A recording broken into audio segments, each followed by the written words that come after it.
This is the After Party, live with Kim McAllister. Pick a couch, grab a drink, and settle into the conversation.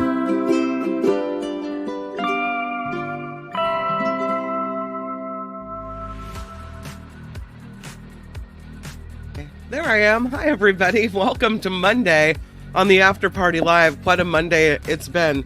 Well, on Friday, I was denying that I was sick. I was really trying to push this thing away. And yet, here it is.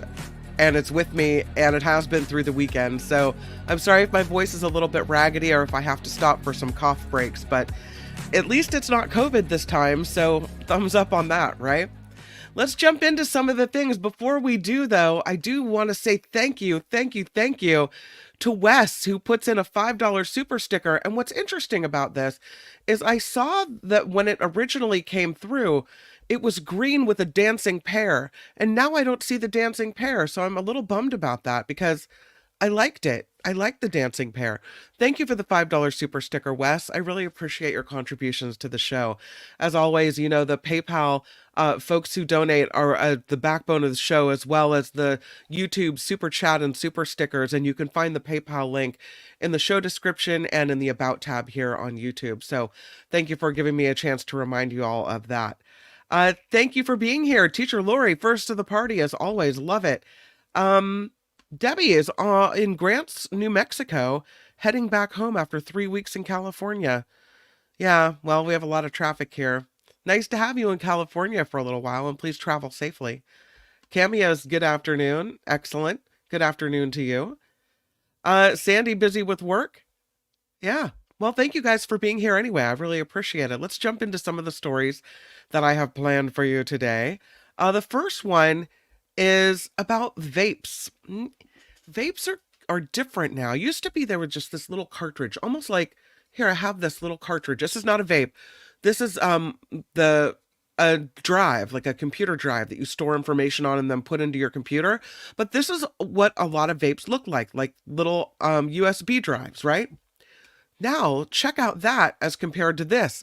Now, they look like, in some cases, electronic devices, like little mini phones or little mini game toys type of thing. This is the new thing. And part of this is because when they're transported to the United States, they can be claimed as toys instead of vapes if you give them some type of toy in addition to vapes, so they don't look necessarily like vapes used to look. They have built-in games. Some of them have internet connectivity, along with the fun and fruity flavors. Don't you think this is even more attractive to kids? I mean, really. These are called smart vapes. They are often illegally made and illegally distributed to minors. The FDA has already banned flavored vaping products, but according to this study, it really has not stopped the youth-appealing products from making it into the United States and into the hands of our kids. These e-cigarettes are being intentionally misdeclared as items like toys or shoes listed with incorrect values, according to the FDA. There's an Industry Watch research paper published in the journal Tobacco Control that says this tech is user-friendly, attractive to youth, and may couple nicotine addiction with gaming disorders. Wonderful. Wonderful. So you can turn them into a nicotine addict or a vaping addict and a gambling addict at the same time, or video game addict, right? There have been found the electronic cigarette features in these smart devices, phones, tablets, watches, little HD touchscreens, photo wallpapers, customizable displays. In some case, they have the Find My Device, Bluetooth, speakers, wireless charging, voice recognition. The e-cigarettes cost roughly the same as traditional vapes, and they're available for purchase online, which makes them accessible to younger users. And here's the latest stats on vaping in the United States. 1.63 1.3 million students reportedly use vapes in 2024. The majority are in high school, 1.21 million, but another 400,000 are only in middle school. So that's what we're doing to our kids. We're allowing this crap to come in. And now they look even different. Because I think parents, were on the lookout for things that we considered looking like vapes, these weird little electronic, look like a USB card or a pen. I would not have thought that it could look like that. And now it can look like that as well. So maybe some of you knew it. I didn't know it. I'm shocked by it and bummed because I just did not realize that this is how things were changing. Yikes. Did you guys know this? Cameo says, what a great way to addict kids to tobacco. Fun and clever. Yeah, gambling addict, says Mindy. Katie says kids would probably understand what they are. They probably would. I struggle with using texting on my phone, right? Walter says, I guess now that it's known, it will be dealt with. Let's hope so. Murphy writing, I'm happy to say that my teens think vaping or smoking is ridiculous. Why would you start something too hard to quit? That's my mantra. I keep telling my kids over and over again. Julia has no interest in this, but Jacob has a little bit of an impulse control issue. He's only 10, so I have time, but here's my mantra. If you never start, you never have to stop. So I'll yell, if you never start, and they yell from the back seat, you never have to stop. That's exactly right. Why would you? I mean, we know it's so hard to quit nicotine. We know that when you're addicted to something, it's so hard to quit. Start with nicotine, throw in alcohol, drugs, gambling, whatever it is. If you don't start, you don't have to stop. So let's hope this works. I don't know. Jury's still out. Here's another story for you, and this is about the destruction of art. Yikes. I mean, here you have someone's creative genius came from their soul, trying to beautify the world in their own way, and someone comes in and smashes it to smithereens. This man shattered a sculpture that was done by Chinese artist and activist Ai Weiwei. He did it on Friday during the opening of this new exhibit at Palazzo Fava in the Italian city of Bologna. The footage from the security cameras shows this man pushing the sculpture over, breaking it up, and then holding a piece of it over his head. This sculpture used to be called Porcelain Cube. Now it is in ruins, in absolute ruins. They collected all the pieces, put them back on the platform there. And that's now what we're looking at. The exhibit's curator said the perpetrator is well known in the art world, that this person has committed a series of these types of disturbing incidents over the years, has damaged various exhibitions and institutions in Florence as well, and now has done it to this art cube, this porcelain cube. The police in this area say this man is 57. He's a Czech man, and he was arrested after being stopped by the museum security.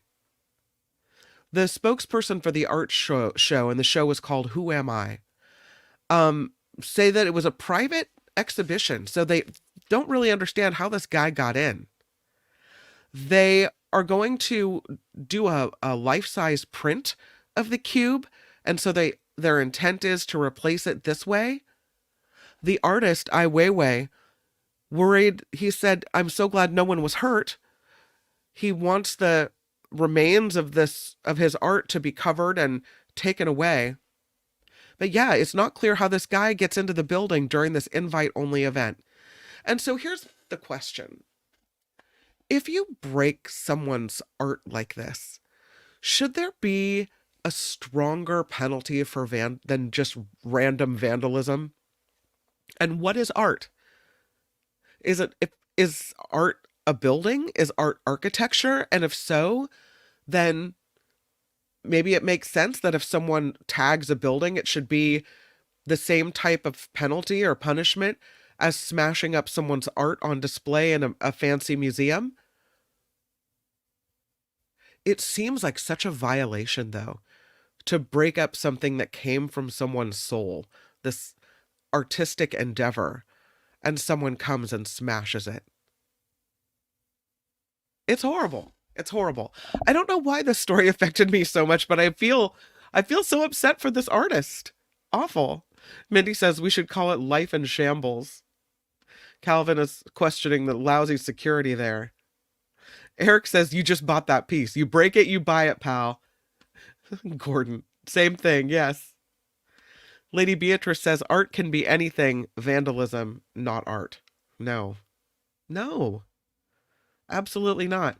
Calvin says, how many pieces? 100? So 100 days picking up garbage on the roadways? Here's the thing with this guy. He's done this multiple times. Going into a place where people are sharing their soul with others, displaying their art, and ruined it.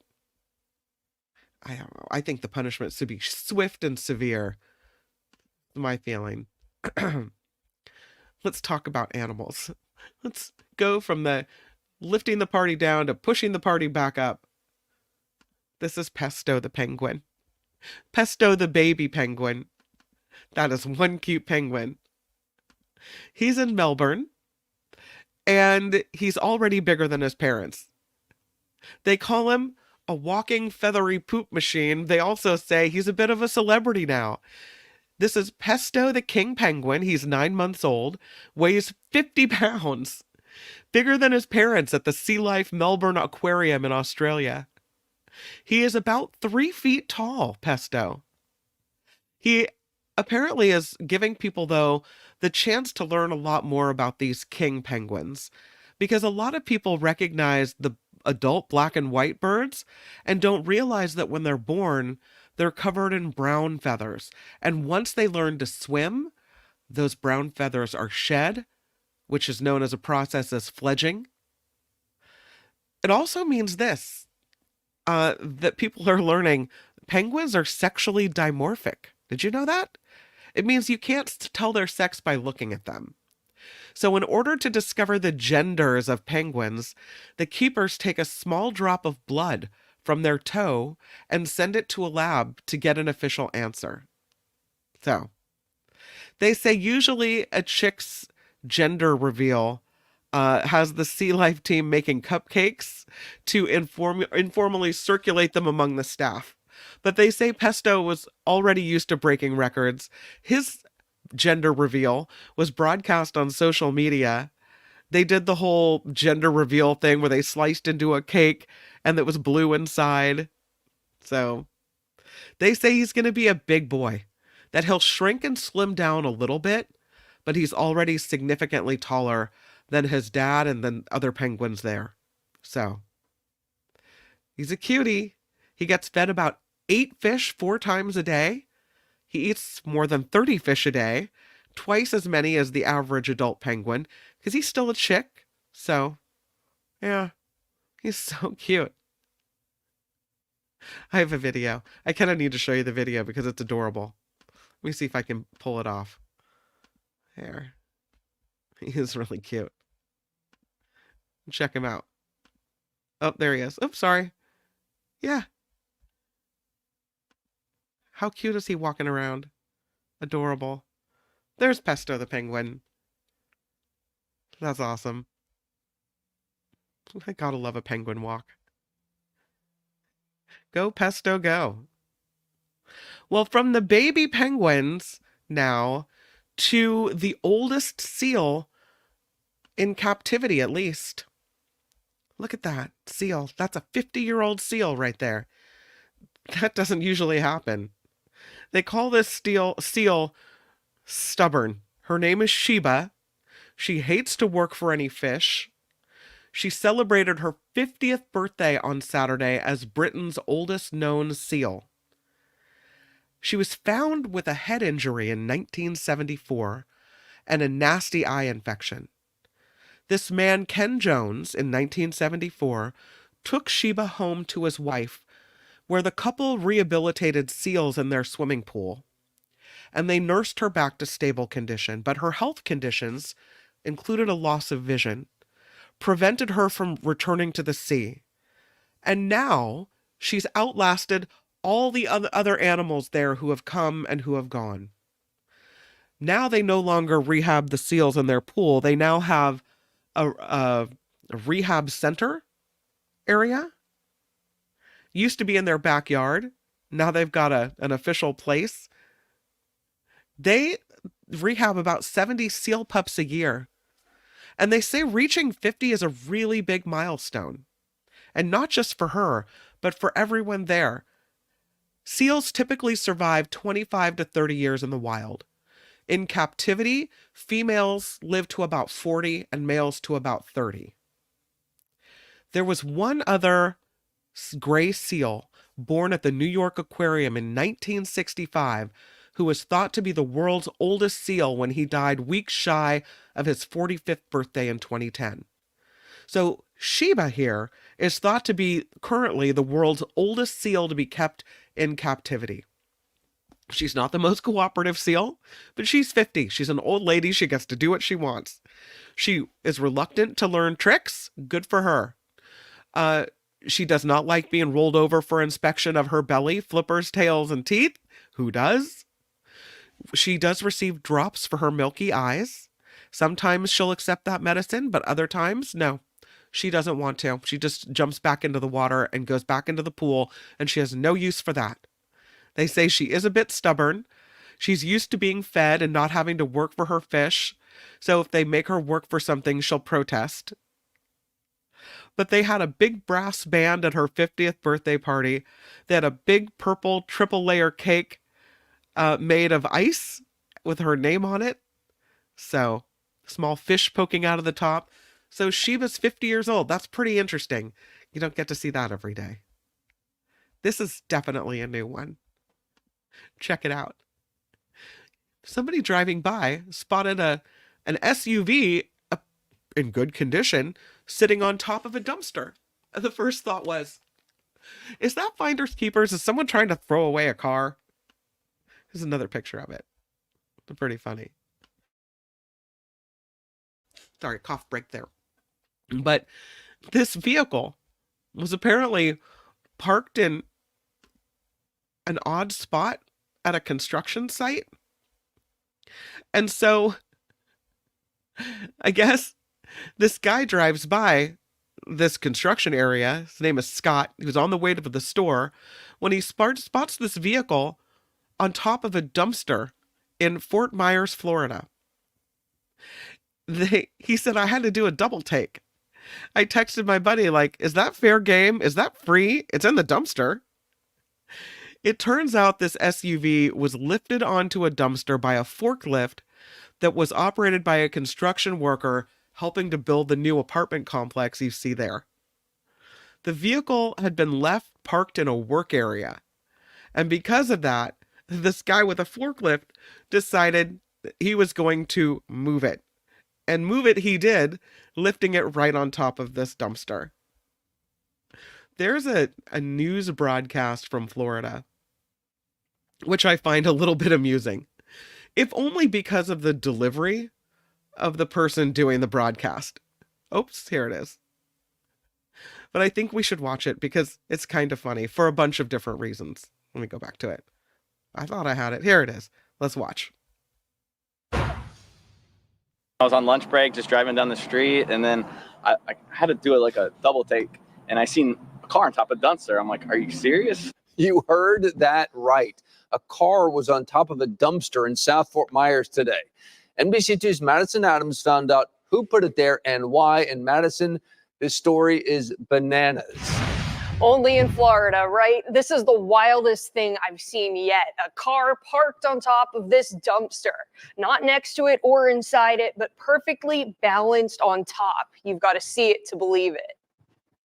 And then I text my buddy. I'm like, is that fair game? Is that free? It's in the dumpster. You know, I was like, I wasn't sure. What's one man's trash is another man's treasure. Scott Greenberg was driving down East College Point Drive in Fort Myers around lunchtime when he spotted a sight so ridiculous you'd think it was photoshopped. A car parked perfectly on top of a dumpster. I had to do it like a double take, and I seen a car on top of a dumpster. I'm like, are you serious? So I'm just driving, went to Publix, I snapped the picture, and then on the way back, I stopped, took a little video. It's not like you can just drive up onto a dumpster. So how did this car get there? And who would throw a car in the trash? What were your guesses of how it could have gone up there? A prank gone wrong, someone parked in the wrong spot. I have no idea, honestly.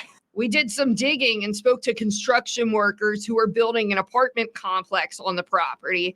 They shared these photos. It turns out the car was parked in the way on the job site, so one of the construction workers decided to take matters into his own hands, or forklift hands, lifting the car onto the dumpster with a forklift to get it out of the way. When I arrived, the car had already been moved, parked neatly in a parking spot, like nothing ever happened. No visible damage. I asked construction workers, and it turns out the car belongs to a contractor who loans it to workers flying in for jobs, so they don't have to rent a vehicle. Live in studio, Madison Adams, NBC2. Our thanks to NBC2. Murphy says, if that thing was blocking my business dumpster, I'd be furious. Yeah, I think I would too.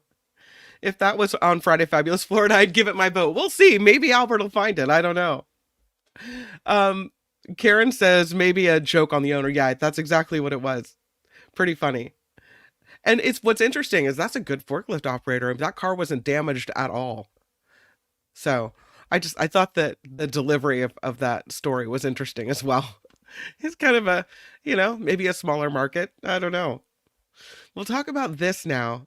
This is called dead man's finger. It's a creepy fungus, isn't it? Might be the creepiest fungus in the forest. The immortal dead man's fingers fungus eats dead wood. They say it's a pretty good Halloween decoration. It's a fungus called dead man's fingers. Xylaria polymorpha can look like decaying zombie fingers. Yikes. It might give off the false impression that there's a dead body emerging from the leaf litter. But these fungi are wood associated, according to the West Virginia University mycologist, Matt Casson, who tells Popular Science they're saprotrophs, which means they've made a living on dead material. And that dead material happens to be wood in this case. They're really creepy looking. They're typically seen at the bottom of decaying or dead trees where they are breaking down the diseased and deceased wood and releasing nutrients into the soil so that new plants can grow. The black finger-like shapes are the fungi's sexual reproductive structures. Sexual spores are produced inside tiny flask-like structures inside of each finger. If you think about the pores on our skin and blackheads, when we squeeze out a blackhead, according to this mycologist, you basically get this exuded kind of glob, and that is similar to dead man's fingers. All that black tissue is lined with these flask-like fruit bodies. They say that this type of fungus is really opportunistic. They can release these sexual spores for several months or even years. They have a very stiff exterior, a lot like a real finger, while other mushrooms, like the kind that would grow in your lawn, fall over eventually or kind of squishy. These are firm, and it allows them to keep releasing spores and increase their chances of reproducing.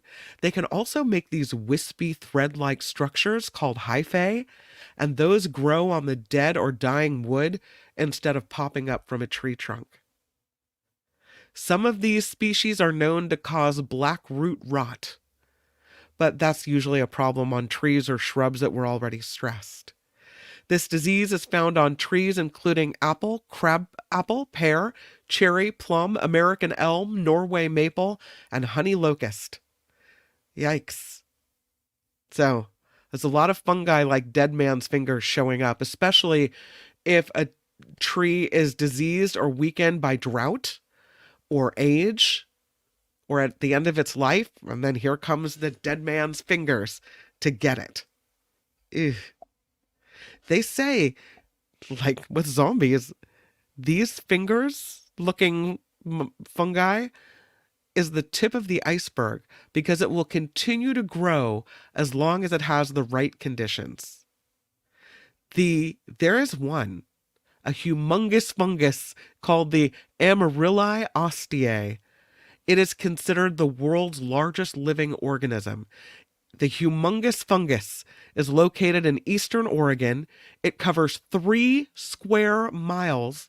It's estimated to be between 1,900 and 8,650 years old. So they say if you just pluck out one of these dead man's fingers, it doesn't really kill the fungus. It's not going to work. This is gross. Gross. Humongous fungus. Can you imagine? Grows under trees, grows all over the place. Yikes. The weight of it, if you scooped it all up, that one in Oregon, and you piled it together, they say it would weigh at least 7,500 tons, maybe up to 35,000 tons. The weight, more than 200 gray whales. This humongous fungus. Yikes. Who knew? Maybe you did. I didn't. Gross. New ways of mapping coming for Google. And it's an effort to really have mapping equality. So AI is being taught how to spot buildings and settlements in these areas that are considered undermapped.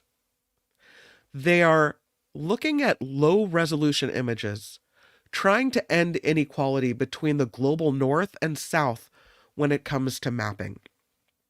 This week, the United Nations and Google launched the first map to show high-resolution building footprints and heights in Africa and across the global south, covering every year between 2016 and 2023.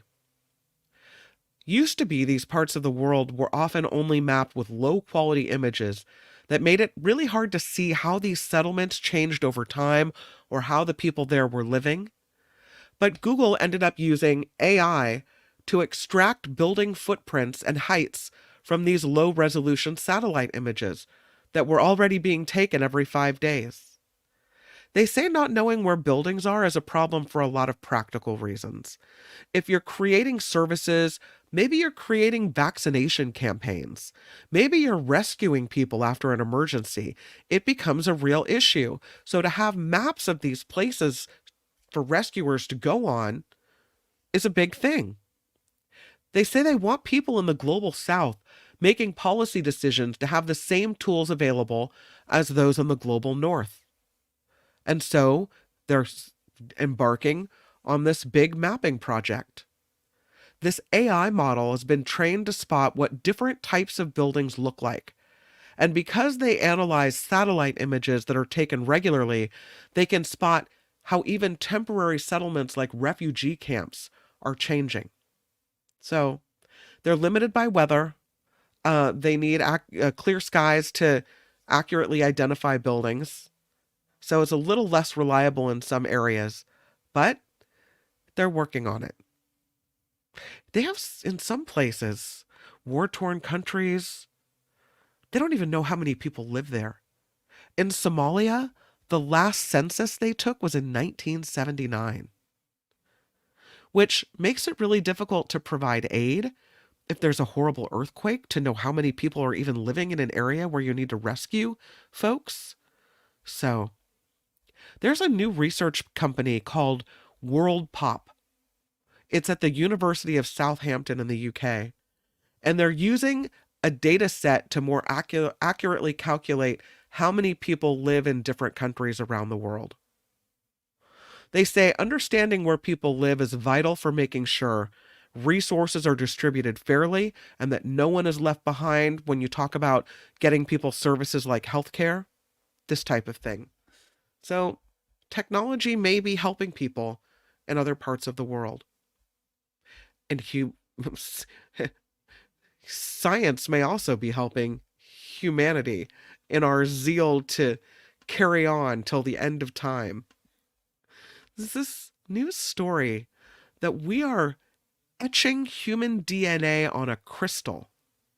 And so, if there's some type of extinction event, we could be brought back, humanity, billions of years after we go extinct. We're back to the University of Southampton here.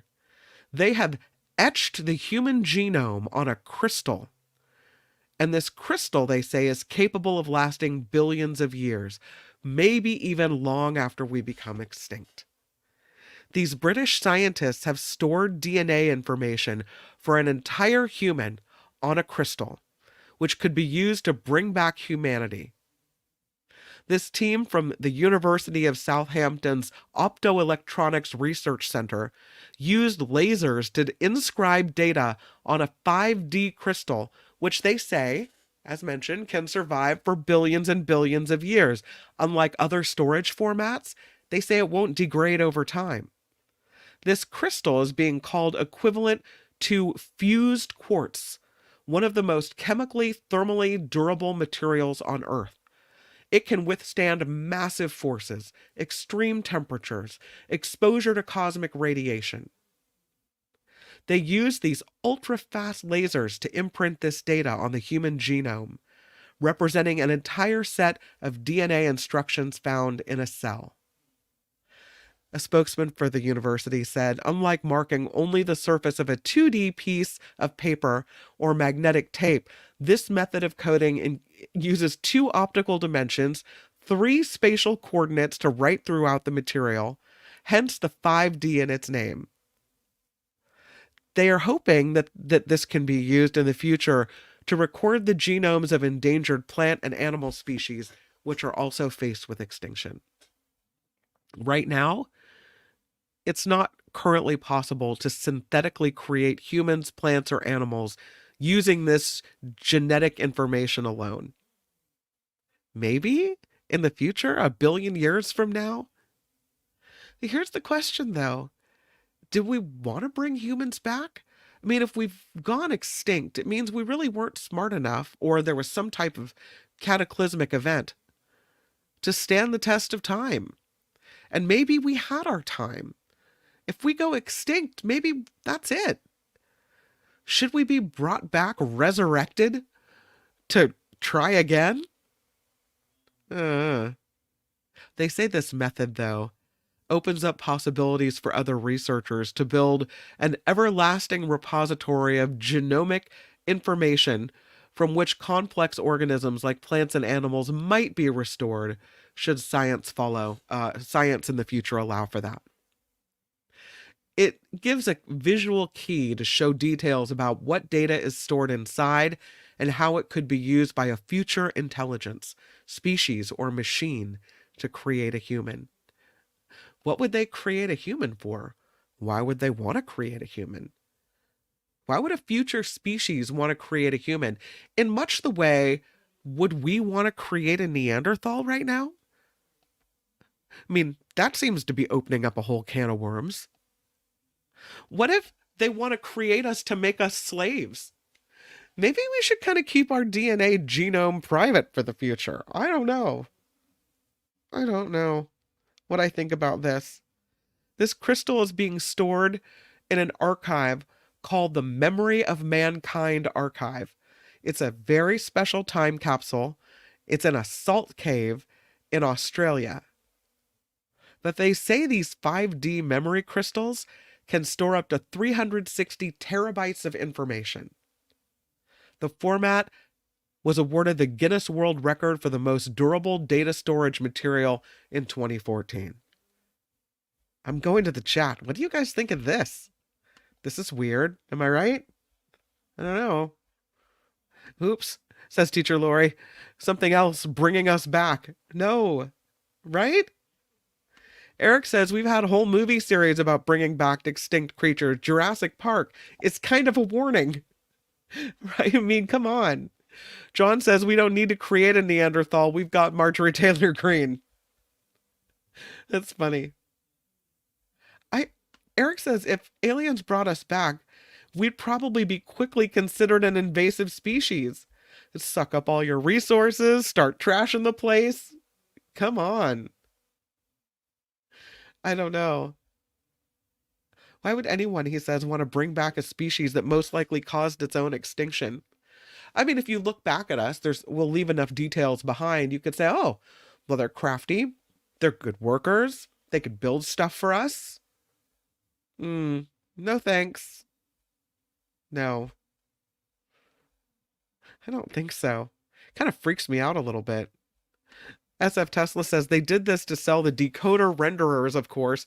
The trick is to switch some of the coding bits until they pay a full price to get the update. Wait, what? Rev says, after we upload our consciousness, AI can bring us back with new bodies. Lady Beatrice, I don't mind if they bring us back as long as we don't get another caveman like Darth Cheeto. Lori says, tech for storing info sounds awesome. Let's use it for something else. I mean, I suppose we could look at things that, have just recently gone extinct. And when we get the technology to try to bring them back, maybe, unless the world has evolved and new species have taken their place, I don't know. It's just this whole tampering with nature thing. Kind of gives me the heebie-jeebies. I don't know, you guys. All right, well, we are coming to the end. It is Hide in Your Cave Monday. Haha, I have a graphic.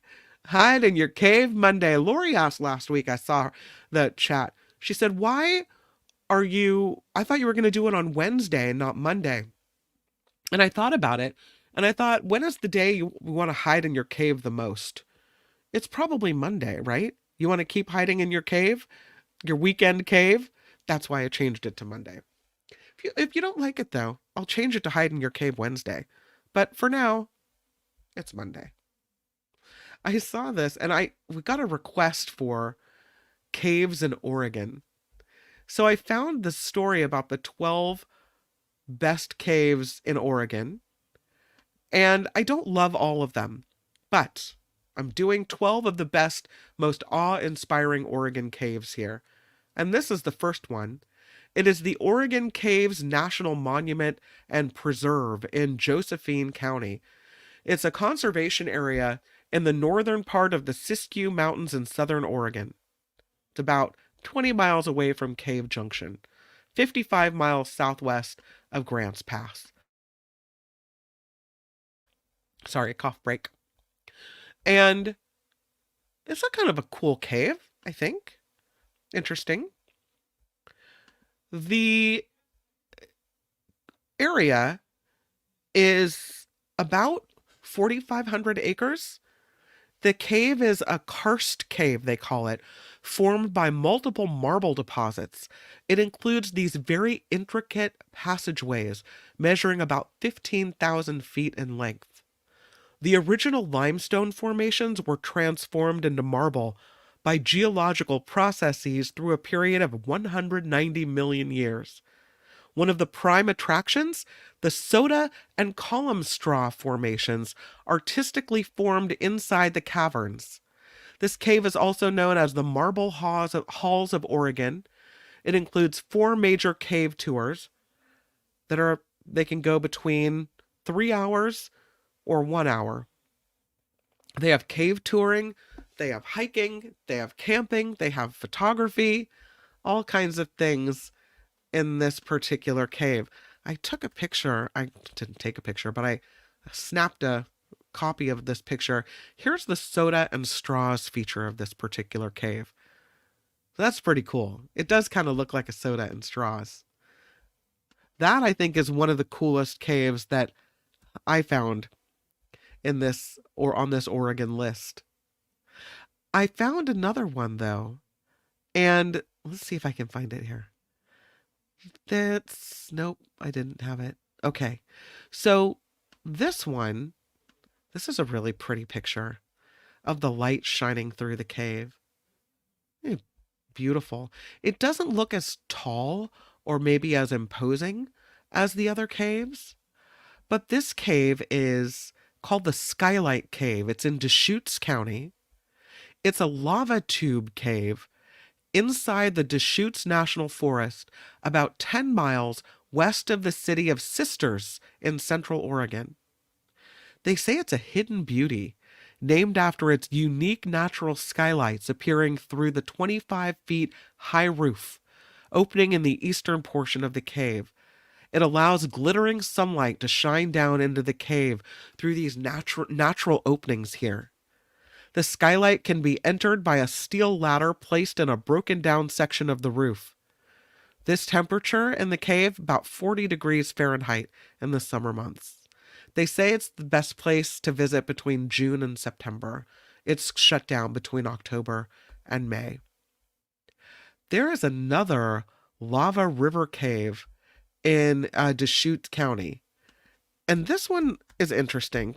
I read a story recently that said that these lava tube caves were mostly in Hawaii. But now we find that maybe, hey, wait, there's a lot of them in Oregon as well. So this is Lava River Cave. It's in Deschutes County. It's a mile-long lava tube 12 miles south of Bend in central Oregon. It's inside the Newberry National Volcanic Monument, part of the Deschutes National Forest. It is the most extended continual lava tube in Oregon, 5,211 feet. They say one of the most uncommon portions of this cave is called the Sand Garden. It's about 3,000 feet from the entrance, where the floor is filled with sand.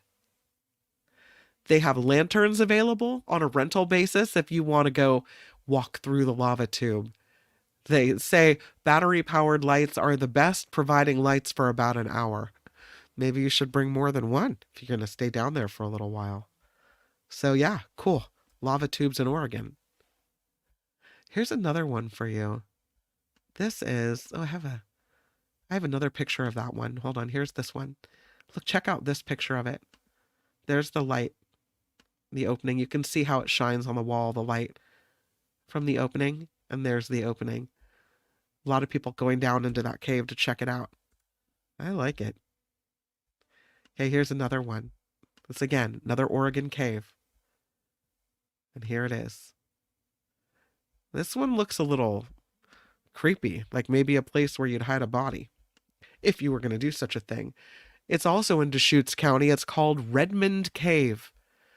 It's a system of 5 caves formed when a single lava tube broke down in the Newberry caldera. It falls within the Redmond Caves Park in Redmond City within Central Oregon, and it's part of the Horse Lava Tube System. Caves 1, 3, and 4, they say, are easily approachable by a broad network of passageways. Caves 2 and 5 are shallow and confined. These caves and these caverns you can see by a self-guided tour.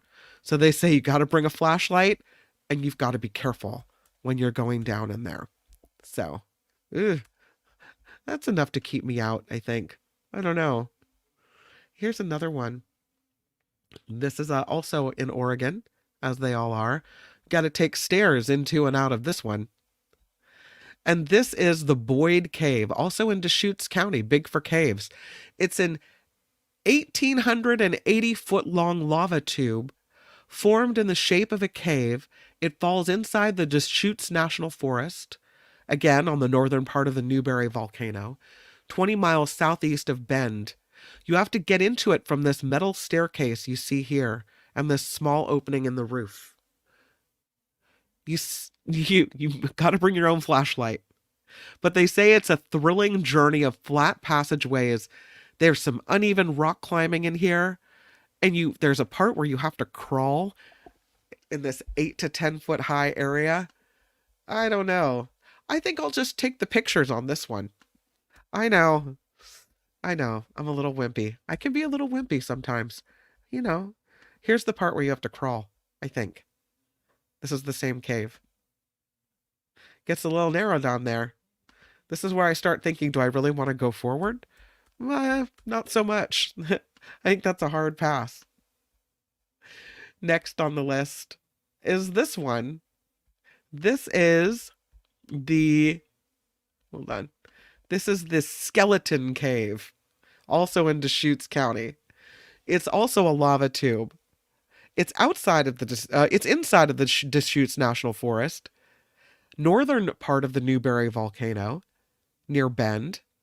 This is 3,560 feet long. They found this cave in 1924, and it got its name from several fossilized remains of animals. There was a giant bear, a horse, a lynx, rodents, deer down here. This central cave passageway includes side passages that go deep into this section called Bear Passage. The same walkway consists of numerous skeletal remains and bone dust of prehistoric animals. On the ceiling of this cave, you can see a variety of stalactites known as lava sickles. So, pretty cool.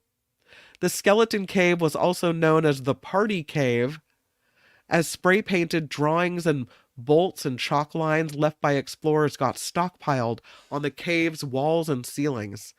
Now, Skeleton Cave is only approachable by guided tours operated by this place called Wanderlust Tours. So if you're looking to go check out Skeleton Cave, that's how you have to do it.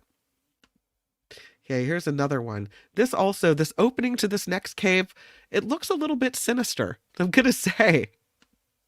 It's called Arnold Ice Cave. It's in Deschutes County as well. The ice pulled from this cave used to be extracted for commercial uses in the city of Bend. The groundwater flows through the penetrable lava rock and freezes in this cavern. There are 19 caves in total as part of this cave. Arnold Ice Cave System is part of this lava tube structure that forms other caves as well, like the skeleton that we just saw, Lava River, which we saw, and others. These unique lava tube caves were created as the upper layer of the basalt lava flow was exposed to air. Then the air cooled the lava, solidifying to form the caves. So stays pretty cool in these caves. So you've got the Arnold Ice Cave. It's cool that they found it and they were able to use the ice out of there. I don't know. I'm not going in that one. I don't think that's for me. There's another one. This is like one you hide in during a windstorm. At least that's how the picture looks. This one is called Fort Rock Cave. It's in Lake County, Oregon. It was declared a National Historic Landmark in 1961. Some fossilized remains of 9,000 to 11,000-year-old sandals made from herbs were found inside the cave system, which makes this site archaeologically important to visitors. So it's only available by guided tour under state park authorities every summer. But this next cave, wow, quite a view. I mean, I think it's worth going inside, if only just to look outside of it. Check this out. This is incredible. 11 on the list. And this cave is called Boca Cave. That's Mouth Cave, right? In Marion County. They say it's a hidden jewel located on the boundary of Mount Jefferson Wilderness Area in the Central Cascade Range of Northern Oregon. Its unique location giving explorers the ability to take a short hike to witness the nearby Triangulation Peak, the focal point to observe the majestic views of Mount Hood toward the north and the Three-Fingered Jack, Mount Washington, and the Three Sisters toward the south. It's really dark inside, really dark. They say don't go here without a flashlight. But the interiors of this cave extend further into this roomy arched space and incredible views. So that's beautiful. Wow. Just wow. This next cave happens to be near where my dad and stepmom live. And let's see the real name of it. They call it, Sea Lion Caves in Lane County. The Sea Lion Caves. I've been here more than once. This is cool. Look at all those sea lions down there. These caves are near the town of Florence, Oregon. And they have this elevator. You take this elevator down, down, down into this viewing area where you can then look at all the sea lions in the sea lion caves. They've got a store up top where you can buy stuff, and you can buy fudge, and you can, little stuffed animals of all the sea lions. One of the interesting things, you look at you can't really see, you can see where the cave opening is there toward the left of or toward the right of your screen. And apparently sometimes an orca will come into this cave and snatch a sea lion from the rocks. I've never seen that happen, but this is a pretty cool place. It's 11 miles north of Florence. This cave gets its name from the sea lions that relax and haul themselves into the premise of this cave for safety reasons. And they are loud. The calls of these sea lions, the barking of these sea lions bounces off the walls of this cave. It's a cacophony of noise. The sea washes in during high tides.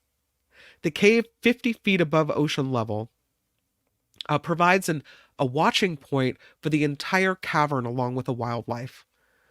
Again, you go through a gift shop building, you descend more than 200 feet in this elevator to get this view of the cave area. And the cave zone falls within a privately managed wildlife reserve and a bird sanctuary. So you can go to the whale observation point as well. And then there's a gift shop. So that's the Sea Lion Caves of Oregon. I mean, they're pretty cool. Once you've been there once, you've kind of seen it. I think I might have been there 3 times. Pretty interesting, though. If you haven't been and you see the sign as you're driving by, it is definitely worth a look. And that, my friends, is the new feature, Hide in Your Cave Monday. I hope you enjoyed the trip to the caves of Oregon. Should you have any recommendations for future caves to check out, please email me at kim@theafterparty.live or kimmcallister.com. Both will work. Blue Spark writes, there's a cave in the lava beds the staff pretends not to know about. We could spend a whole day exploring and never find the end. Tubes above, below, to the sides, astounding. It's locked up now. John says, I thought it was pretty stinky. You mean the sea lion caves? I didn't notice that. Maybe because of the ocean air coming in.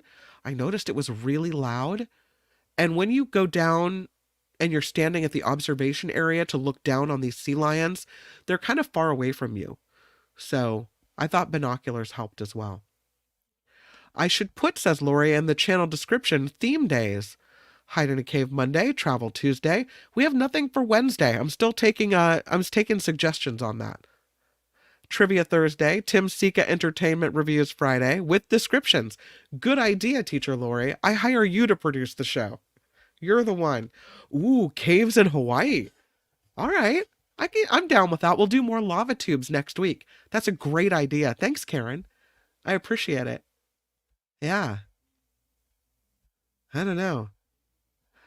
Blue Spark says, I scared the crap out of my soon-to-be wife in the lava beds. Never sneak behind women's. Hide behind a rock with a flashlight off and jump out at them. Yeah, not wise. People are already on edge in a cave, Blue Spark.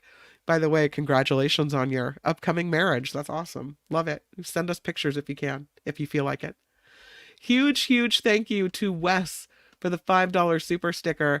Thank you to everyone who contributes to make this show possible. Really, really grateful for that, as always. Have a great day. Have a great rest of your Monday. As Lori mentioned, it is Travel Tuesday tomorrow. Should you have any suggestions, again, kim@theafterparty.live, kimmcallister@gmail.com. Both will work. McAllister is, as you see there, 2 M's, 2 C's, or, well, K-I-M-M, 2 M's, 2 C's, and 2 L's. So when you look at people always screw it up and then it bounces back. Anyway, you get my point. Make it a great rest of your Monday. I hope we calmed things down a little bit, took your mind off the politics with a little tour of caves, and I will see you guys tomorrow on the Mark Thompson Show at 11 a.m. It's David K. Johnston Day, so always a good one. Bye, everybody. The After Party Live would like to thank the following contributors and viewers like you.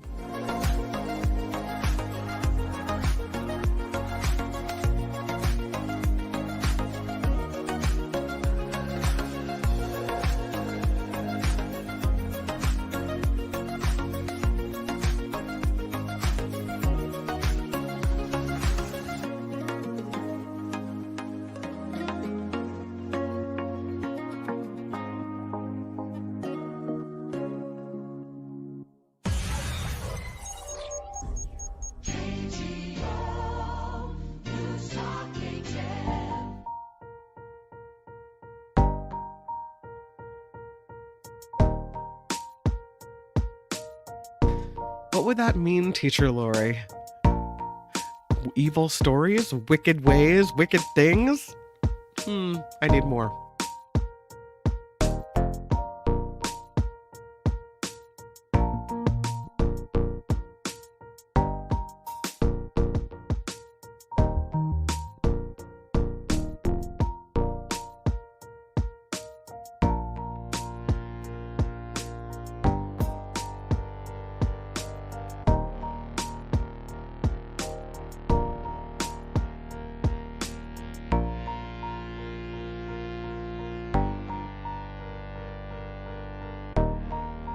We had weird news Wednesdays for a while. Maybe that'll work. I don't know.